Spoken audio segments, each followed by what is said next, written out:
Hey guys, welcome to the last day of April. We've got a great full body workout for you today. We're going to do a warm up. It's going to be 30 seconds on and then 15 seconds transition through 8 different movements. These will get you warmed up for our workout, which has 3 movements, and then we've got a core finisher at the end. On the warm up, guys, what we're going to do is we're going to start with the bear crawl position, alternating shoulder taps. So what I mean by that, hands are going to be underneath the shoulders, knees are going to be underneath the hips, and then I'm just going to raise the knees up a little bit and then tap my opposite shoulder. If that's too hard, go ahead and put the knees down on the ground and then just do alternating shoulder taps. Second movement is going to be our squat therapy. So I'm going to get up against a wall here, have the arms up. I'm going to send the butt back and down. I'll hang out here for a few minutes. For a few seconds, stand and repeat. If you don't have a wall to do some squat therapy against, what you can just do is air squats, that's fine. Next one is going to be a hollow hold. So you'll see that I put an asterisk next to some of the movements in the warm-up. That just means you can hold a weight overhead if you want to.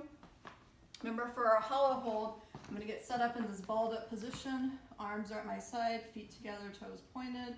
If I can maintain that nice flat back against the ground, I'll go ahead and extend the legs and extend the arms. If I wanted to hold a weight overhead, I would just hold it here and maintain that hollow position.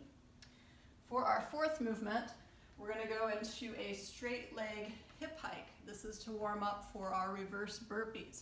So for these guys, what you're going to do is get set up on the ground. You can have your head touching. You're going to extend the legs up overhead, point the toes, and then just hike the hips.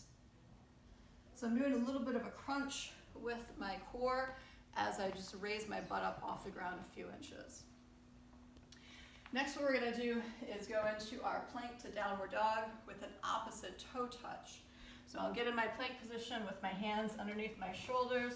I'm in my plank position. I'm going to go down to downward dog, and then I'm just going to touch my opposite toes.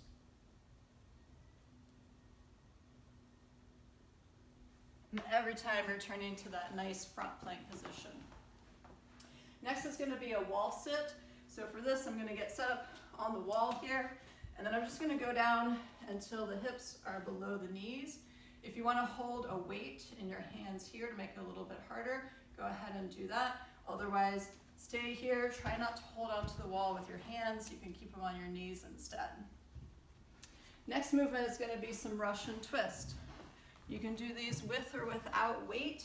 Ideally, we usually have our feet elevated, and then we're twisting fully from one side to the next. And then our last movement is going to be some hip thrust. So for these guys, if you have a box or a stool or bench, what I'd like you to do is go ahead and just elevate your feet a little bit. Head can be on the ground, shoulders can be on the ground, and then from here, I'm going to keep my toes up, drive through my heels, and squeeze my butt at the top, and then come back down. So you should feel this in the hamstrings. Just hold for a few seconds at the top, and then come back down. If you don't have a box or something to elevate your feet, that's fine. Just do it on the ground, and again, make sure those toes are pulled up towards the shins. You can also make that harder if you want to have a weight on the hips. For our WOD today, it is 4 time. You are going to do 10 hand release push-ups, 10 kettlebell goblet squats, 53 for the guys, 35 for the ladies, and then 10 reverse burpees. You're then going to do 9 of each movement, 8, etc., all the way until the end where you're doing 1 of each. Okay, so when you do your last reverse burpee, that's it. 4 modifications. I'll go over for the hand release push-ups. The RX version, or we can elevate the hands and just release and not release the hands. We can use a band to assist us, or we can use a knee assistance. For the squat, obviously we can reduce the weight. If you have dumbbells or a backpack, use that instead. If you need to have a target for your hips or for your butt to make sure you're getting good depth, use that. And then you can always scale up by wearing a weight vest for all 3 movements. And or having a heavier weight for those kettlebell goblet squats. So first, with our hand release push-up, go ahead and set up on the ground A good way to measure where your hands should be is that they should be just outside of the chest here. From here, I'm going to squeeze my butt and then press straight up. I'll come back down, release the hands, press up. So there should be no snaking or piking or sagging of the hips at all. To scale this, what we can do, guys, is just elevate the hands and perform a regular push-up. Okay, so don't release your hands if you're elevating the hands onto a surface. What we can also do is use, if you have a resistance band, go ahead, you can tie that up around just above the elbows and have this underneath you. As you go down, release the hands, and it just gives a little assistance at the bottom. The last way to scale this, rather than going to the knees right away, is you're going to stay with the knees off the ground. You're going to lower, release the hands, and then drop your knees and press up, and then bring the knees back up. So one more time from the side here.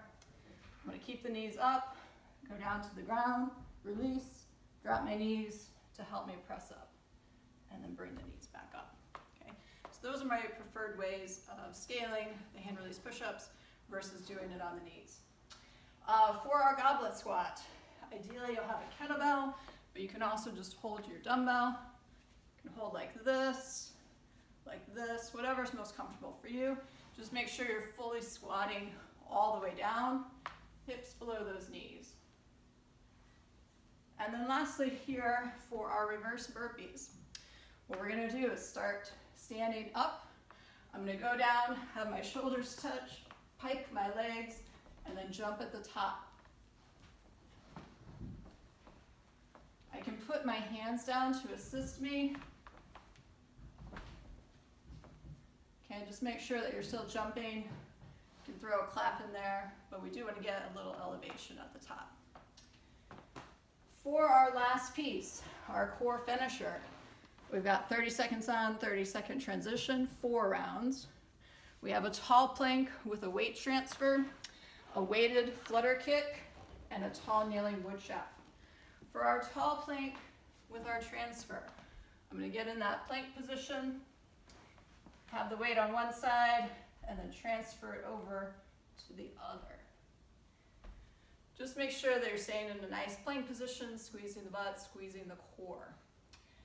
After that, we can go weighted flutter kicks. You can use, again, a kettlebell or dumbbell or backpack for this. We're going to go into our hollow body position and then kick. If that's too hard, just don't have the weight. Same goes for the first movement, just stay in a plank position. And then our last one is our tall kneeling wood chop. So for this, again, you can use a kettlebell or a dumbbell. You're going to be in a tall kneeling position. Weight's going to be on one side, so my right hip. Then I'm going to twist and finish over my opposite shoulder. Okay, so I'm going to do 1 round on the same side. The second time through, I'm going to switch to my other side. You can see I'm kind of bending my elbow a little bit. That's totally fine. The main focus here is getting this nice twist as we extend up overhead. And again, if you want to use a kettlebell, I would suggest just holding by the horns and then locking out overhead. So, guys, we got quite a bit going on here today. I hope you enjoy it. Have fun, move well. Good luck.